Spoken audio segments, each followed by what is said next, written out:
Sensor उसको sense करता है। तो यहाँ पे अगर हमारा सेंसर देखें कि मान लो जैसे सेक्शन है हमारे, तो सेक्शन यहाँ पे कितने हैं, 1 2 3 और 4 में तो कोई भी नहीं आ रहा।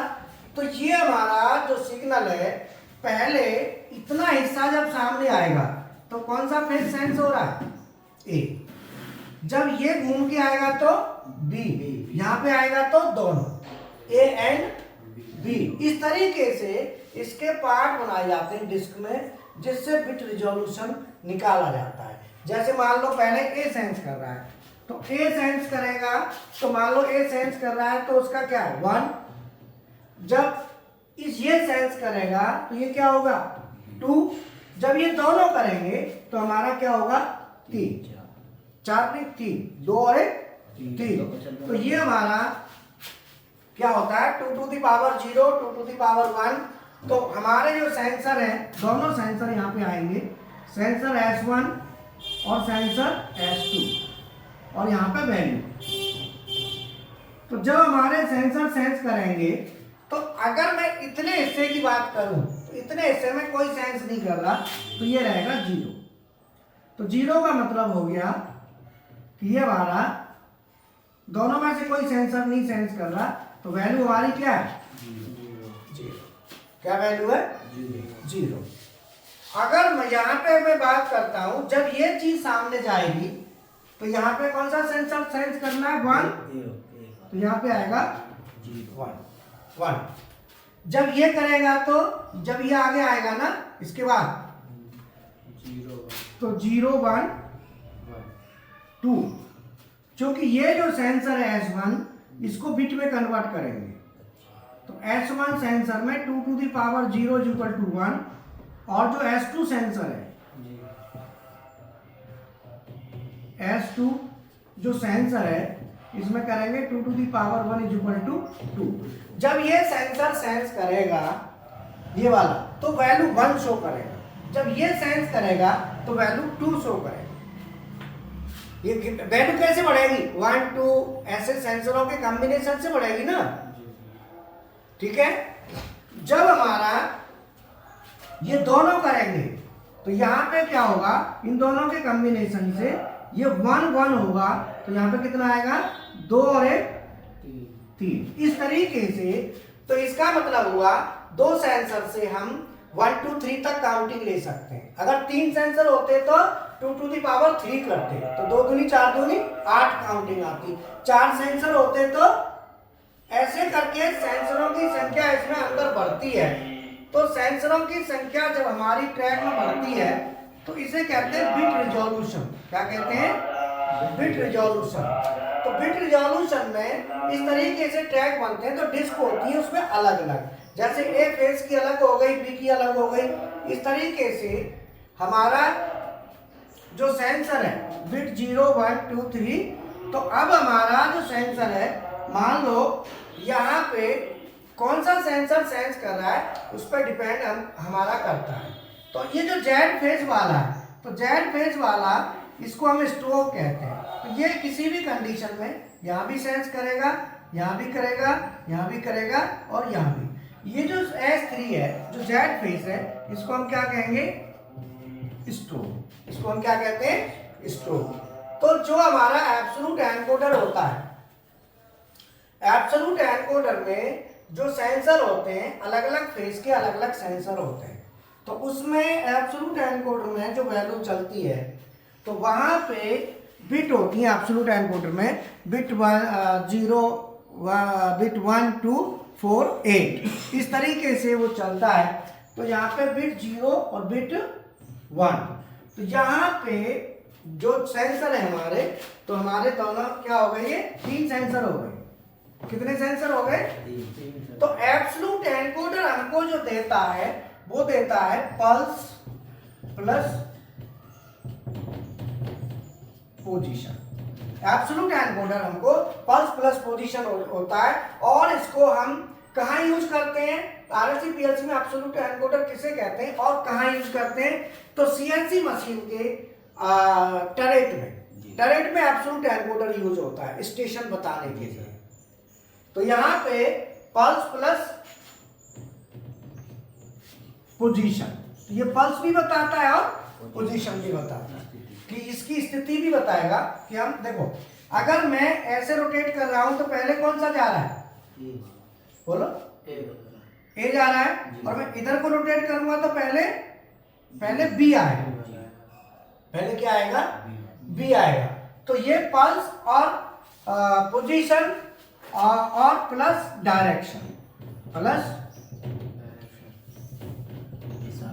ये तीन चीजों में यूज होता है। पल्स बताएगा, पोजीशन बताएगा और डायरेक्शन भी बताएगा, ये तीन चीज बताता है एब्सोल्यूट एनकोडर। ठीक है, हीरा बना दे थोड़ा। हाँ वो इधर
उसमें लगता है यहाँ पे इसके अंदर।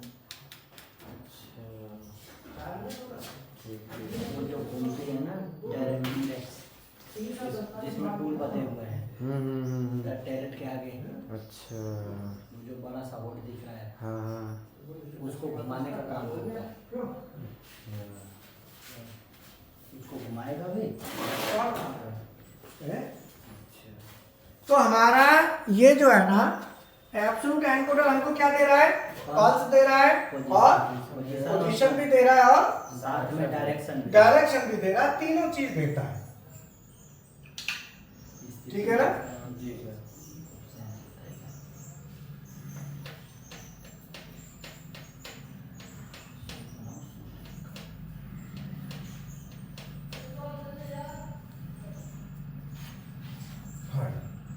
आज का हमारा टॉपिक है आरएलसी पीएलसी में एब्सोल्यूट एनकोडर किसे कहते हैं और ये कैसे काम करता है और कहां पे हम इसको यूज करेंगे। तो एब्सोल्यूट एनकोडर का मतलब वह एनकोडर जिसकी वैल्यू एब्सोल्यूट हो। मान लो जैसे हमारी कोई शाफ्ट के साथ एनकोडर लगा दिया और हमने मान लो कितने भी डिग्री पे घुमाया, जैसे मैंने एब्सोल्यूट एनकोडर बनाया हुआ है, तो यहाँ पे एब्सोल्यूट एनकोडर जब हम बनाते हैं तो उसमें सेंसर लेते हैं 1 2 3 4 जितने भी हैं सेंसर हम लेंगे इसमें। अब आप ये देखो कि ये वाला जो है ना, ये वाला जो आप देख रहे हैं डिस्क, अभी फिलहाल कोई सेंसर ऑन नहीं है। अगर ये चीज आगे मैं इधर को रोटेट कराता हूं तो ये चीज हमारी कहाँ जाएगी, यहाँ पे जाएगी। जब ये यहाँ जाएगी तो ये सेंसर S1 इसको सेंस कर लेगा। ट्रैक दिख रहा है ना, ये ट्रैक पे इसे हैचिंग को सेंस करेगा। जब सेंस करेगा तो S1 हमारा ऑन होगा। तो अभी फिलहाल की पोजीशन में मैंने दिखाया कोई भी सेंसर ऑन नहीं है, तो मैंने 0 0 दिखा दिया। जैसे ये घूम के यहाँ जाएगा तो मैंने ये सेंसर 1 ऑन होगा। जो सेंसर 1 है इसको मैंने 2 to the power 0 कर दिया, तो 2 to the power 0 equal to होता है 1। और जो सेंसर 2 है उसको मैंने लिख दिया 2 to the power 1, वो हो गया हमारा 2। और जो सेंसर 3 है ये जेड का सेंसर होता है, ये हर एक के साथ एक पल्स हमको देगा। इसके साथ भी देगा, इसके साथ भी, इसके साथ भी, सभी स्टेशनों के साथ इसका एक पल्स हमको मिलेगा। अब हमारा ये घूम के ये वाला हिस्सा जब सामने आएगा तो ये कौन सा सेंसर ऑन होगा उस समय, 2 नंबर। तो 2 नंबर ऑन होगा तो मैंने यहाँ पे ये दिखा दिया 2 नंबर 1 होगा। तो अगर ये सेंसर 2 नंबर 1 होता है तो इसकी वैल्यू 2 है, तो यहाँ पे 2 आए। अगर घूम के और फिर ये वाली चीज आगे आएगी तो ये इसमें दोनों सेंसर ऑन है, तो दोनों सेंसर से कितनी वैल्यू बन रही है? पहले वाले से बनती है 1, दूसरे वाले से 2, तो 2 और 3, तो इससे वैल्यू कितनी बनी फाइनल? 3। तो इस तरीके से हमारा ये सेंसर जो है ना 3 के बाद 4, 5, 6, 7, 8 इस तरीके से ज्यादा करना है तो क्या करेंगे? हम ट्रैक को डिग्री कम कर देंगे। अभी ये कितनी डिग्री है? 90 डिग्री का, फिर 45 कर देंगे, तो इसमें ज्यादा हमारे स्टेशन हो जाएंगे और बढ़ा देंगे। तो इसका जो हम एब्सोल्यूट एनकोडर से हमको पल्स भी मिलेगी, पल्स मिल रही है, ऑन हो रहा है, पोजीशन भी मिल रही है, और इससे हमें डायरेक्शन भी मिल जाती है। तो अल्टीमेटली एब्सोल्यूट एनकोडर जो हम जब यूज करेंगे तो इससे हमें पल्स प्लस पोजीशन ये दोनों चीज हमको मिलती है, ठीक है ना। तो ये हमारा एब्सोल्यूट एनकोडर का फंक्शन हो गया, ठीक है। अब आता है इंक्रीमेंटल एनकोडर। इंक्रीमेंटल एनकोडर जो होता है वो कैसे काम करता है?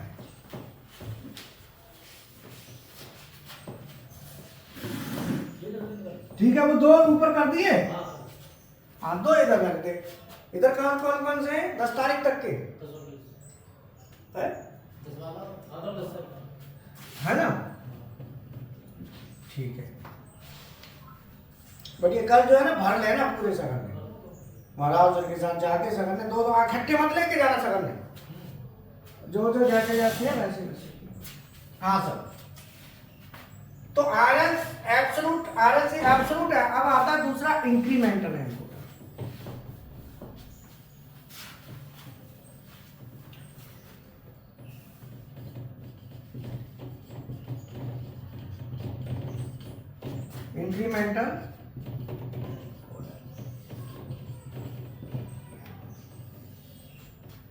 इंक्रीमेंटल एनकोडर कैसे काम करता है अब आप ये समझिए, ठीक है। तो इंक्रीमेंटल एनकोडर में क्या होता है? बेसिकली हमने एक तो ये ले लिया और एक ये 2 ले लिए, 2 हमारे पास,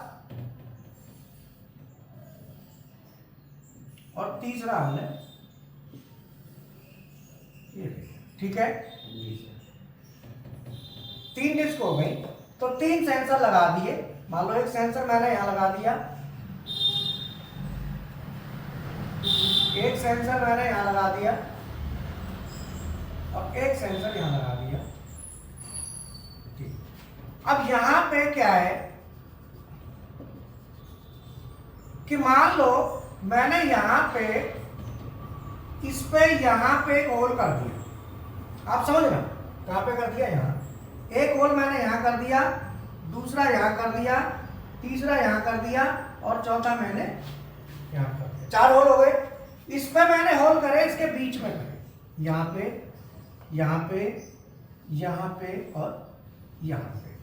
और लास्ट वाले में जो सेंसर 3 है, ये सेंसर 2 हो गया ना, 3 में मैंने होल किए, यहां पे भी किया, यहां पे भी किया, यहां पे भी किया, और यहां पे भी किया। अब ये जो सेंसर है, अब आप ये देखो सेंसर 1, 2 और सेंसर 3, तो मैंने S1 को मान लिया A फेज, S2 को मान लिया B फेज, और S3 को मान लिया Z फेज। मैंने 3 फेज मान लिए। अब ये 3 फेज में से आप ये देखो कि अभी फिलहाल अगर मैं इसे थोड़ा सा इधर, जो सेंसर है ना, इसे थोड़ा सा इधर कर देता हूं, यहां पर लेता हूं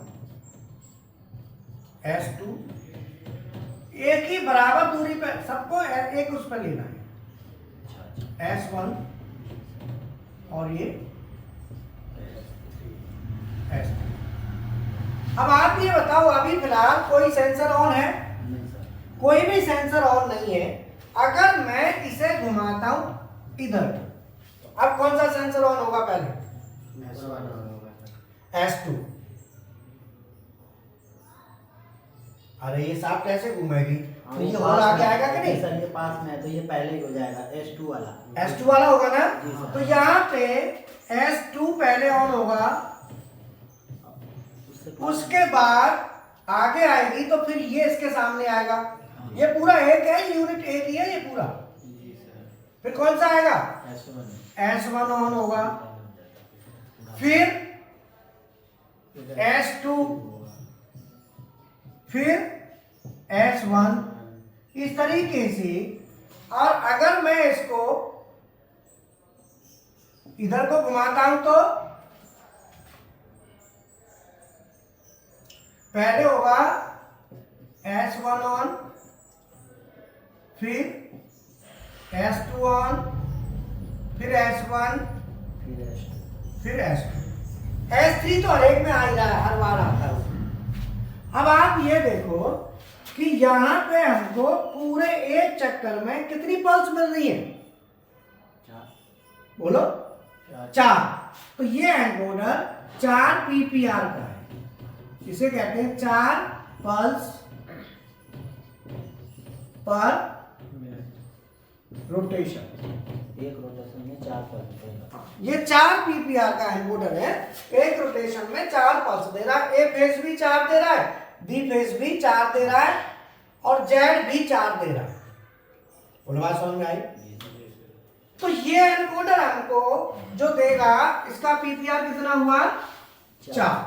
तो ये ज्यादातर सर्वो मोटर जो होती हैं उनके साथ जो एनकोडर होते हैं वो इंक्रीमेंटल होते हैं ज्यादातर। सर्वो मोटर के साथ जो एनकोडर लगता है वो ज्यादातर इंक्रीमेंटल लगता है। वैसे एब्सोल्यूट भी लगते हैं, लेकिन इंक्रीमेंटल ज्यादा लगता है मैक्सिमम। हाँ, एब्सोल्यूट भी होता है। जिस सीएनसी मशीन को हम पोजीशन पे ले जाने, पावर जाने के बाद पावर आए और उसे ऑन करना पड़े तो इंक्रीमेंटल है, नहीं करना पड़े तो एब्सोल्यूट है। तो दोनों तरह के आते हैं।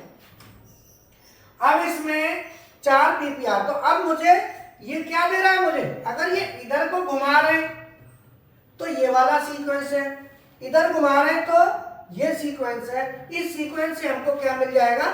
डायरेक्शन। तो ये हमें इंक्रीमेंटल एनकोडर जो देगा, ये देगा पल्स प्लस डायरेक्शन। मतलब ये हमको पल्स भी देगा और डायरेक्शन भी देगा कि अगर मैं इधर रोटेट करा रहा हूं तो ये सीक्वेंस आ रहा है, इधर रोटेट करा रहा हूं तो ये सीक्वेंस आ रहा है। तो इससे मुझे पल्स भी मिल रही है और डायरेक्शन भी मिल रही है। दोनों चीज इससे मिल रही है। तो इंक्रीमेंटल एनकोडर हमको पल्स और डायरेक्शन देता है, जबकि एब्सोल्यूट एनकोडर हमें पल्स और पोजीशन देता है। डायरेक्शन ले सकते हैं लेकिन बेसिकली वो पल्स और पोजीशन के लिए होता है। समझ में आया? क्या देता है? पल्स और पोजीशन, और ये पल्स और डायरेक्शन। तो ये ध्यान रखना है। और ये जेड वाला, ये जो लास्ट वाला है, ये हर एक में पल्स देता है। इसे जेड फेज कहते हैं। क्या कहते हैं? जेड क्या है कि हर बार जो भी हमारा ए फेज ऑन होगा या बी फेज ऑन होगा, साथ में जेड जरूर होगा। तो ये हमको क्या देता है? ये तो हमको दे रहा है पल्स प्लस डायरेक्शन ए और बी। इसको कौन दे रहा है? दोनों मिलके ए एंड बी। और जो जेड फेज है, हमें जेड फेज क्या दे रहा है? बताओ। जेड फेज से हमें मिल जाएगा आरपीएम राउंड। ये बताएगा कि कितने एक राउंड में। तो अब हम जेड फेज में क्या करेंगे? 4 को हटा के 1 कर देंगे। क्या करेंगे? 4 को हटा के 1। तो अब हमें हर बार नहीं चाहिए, हम क्या करेंगे? 1 लेंगे। तो एक चक्कर में ये 1 देगा। तो हमें इससे क्या मिल गया? आरपीएम। हमें इससे क्या मिल गया? आरपीएम मिल जाएगा कि कितने आरपीएम में घूमे। तो जेड फेज की तार ले लो, एक चक्कर में 1 पल्स, दूसरे में 2, तीसरे में 3। तो इस तरीके से हमारा जो एनकोडर होते हैं, high speed encoder, absolute encoder और इंक्रीमेंटल, दोनों में सेंसर होते हैं। लेकिन इंक्रीमेंटल की जो बनावट होती है उसमें होल्स बना दिए जाते हैं। अब इसमें पोजीशन नहीं आएगी। अब मान लो फिलहाल ये जहाँ पे खड़ा है, अभी ये पोजीशन नहीं दे रहा, क्योंकि होल सामने आएगा तो सेंस करेगा। अब होल सामने है ही नहीं तो ये बताएगा ही नहीं कौन सी पोजीशन पे है। लेकिन एब्सोल्यूट वाला पोजीशन देता है, क्योंकि उसमें पूरा ट्रैक बना होता है। तो जहां भी खड़ा होगा कोई ना कोई सेंसर ऑन होगा। बट यहाँ पे ऐसा नहीं है, ये गाड़ी पल्स छोड़ता है, ये पोजीशन नहीं देता। लेकिन जो एब्सोल्यूट था एब्सोल्यूट हमको पल्स भी देता है और पोजीशन भी देता है, दोनों में बेसिकली ये अंतर है। तो हमें जो हाई स्पीड प्रोग्रामिंग में एनकोडर हमें चाहिए होता है, तो और इसका पीपीआर क्या होता है? पीपीआर होता है कि एक चक्कर में जितनी पल्स देगा वही उसका पीपीआर होगा। मान लो एक चक्कर में 20 पल्स देगा तो वो 20 पीपीआर, और कोई भी एक फेज, ए चाहे बी, कोई भी एक फेज, ठीक है। तो जो हमारा एब्सोल्यूट होता है एनकोडर, वो बिट टाइप बिट चलती है, उसमें बिट रिजोल्यूशन चलता है। यहाँ पे ए बी फेज चलते हैं, ए फेज बी फेज, इस तरीके से इसमें फंक्शन हमारा चलता है। समझ में आया? तो अभी जो दोनों तरीके के एनकोडर में से हम कोई भी एनकोडर अगर हम यूज करते हैं तो हमें देखना होता है, अगर हमने इंक्रीमेंटल एनकोडर यूज किया है तो पावर जैसे ही चली जाएगी तो वैल्यू 0 हो जाएगी। अगर हमने एब्सोल्यूट एनकोडर यूज किया है तो पावर जाएगी, जाने के बाद आएगी तो अपनी पोजीशन बताएगा कि वो वहां खड़ा है। अगर हम सीएनसी वीएनसी मशीन में एब्सोल्यूट एनकोडर यूज करते हैं तो हमें मशीन को बार बार हम करने की जरूरत नहीं होती। जब पावर जाएगी, पावर आएगी तो हम करने की जरूरत नहीं है, वो ऑटोमेटिक पोजीशन को ले लेगा। लेकिन एनकोडर कितनी पोजीशन को लेगा? एनकोडर लेगा केवल लास्ट वाले राउंड की पोजीशन। अब मान लो उससे पहले मोटर ने 4 चक्कर लगा दिए तो 4 चक्कर का कुछ नहीं है, लास्ट वाले को ही तो बताएगा ना पोजीशन। तो उसके लिए फिर बैटरी लगाई जाती है। तो जब भी आप एब्सोल्यूट एनकोडर यूज करेंगे तो वहां बैटरी बैकअप जरूरी है, बैटरी लगती है सर्वो ड्राइव में। बैटरी एब्सोल्यूट के साथ बैटरी पक्का लगानी पड़ेगी, बैटरी नहीं लगाओगे तो कोई फायदा नहीं। वो तो लास्ट वाले राउंड को बता देगा, उससे पहले 4 चक्कर लगाए उसका कराएं। उसको स्टोर करने के लिए बैटरी लगाई जाती है, बैटरी उसको स्टोर करती है। तो इस तरीके से अगर इंक्रीमेंटल एनकोडर है तो बैटरी की जरूरत नहीं है, एब्सोल्यूट एनकोडर है तो बैटरी भी लगेगी, इसीलिए बैटरी लगाई जाती है एब्सोल्यूट के साथ, ये ध्यान रखना, ठीक है ना। बैटरी कई बार लो हो जाती है ना। जी सर, तो वो सर उसको रनिंग में ही लगाते हैं, वो जैसे मशीन बंद करके नहीं लगती, उसका भी कोई रीजन है क्या? ऐसे भाग नहीं, ऐसा कुछ नहीं, बंद करके लगा दो, ऐसा कुछ नहीं, बंद करके लाके और हम पोजीशन पर कर दो उसको। उस समय देखो बैटरी लो हो गई तो हम पोजीशन तो भूल जाती है मशीन, बार बार भूलेगी। तो उसमें हम क्या करते हैं, बैटरी लगा दी तो बैटरी लगा के चालू मशीन में जैसे बैटरी लगाएंगे तो उसको 0 करना पड़ेगा, 0 करके बैटरी लगा दोगे तो वो बैकअप को ले लेगी। अब ऑफ करके लगाओगे तो फिर 0 करना पड़ेगा, उस समय 0 करा हुआ है उसको ले लेगी। नहीं तो बंद में लगा दो तो उसमें कौन सी दिक्कत है, दोबारा फिर होम पोजीशन दे दो उसको बना के।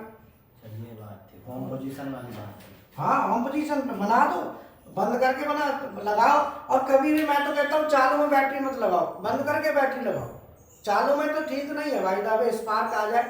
हाँ सर, बोलो भाई, चालू लाइन पे स्पार्क वगैरह आ सकता है ना पॉइंटों पे, और हाँ वोल्टेज में झटका आएगा, वाइब्रेशन फ्लक्चुएशन होगा तो उससे दिक्कत है, इसलिए बंद करके ही हमको लगाना चाहिए। तो ये हाई स्पीड प्रोग्रामिंग में आज हमने बात करी हाई स्पीड इनपुट की, कल फिर इसमें और हम बात करेंगे, आज फिर इतना ही, ठीक है।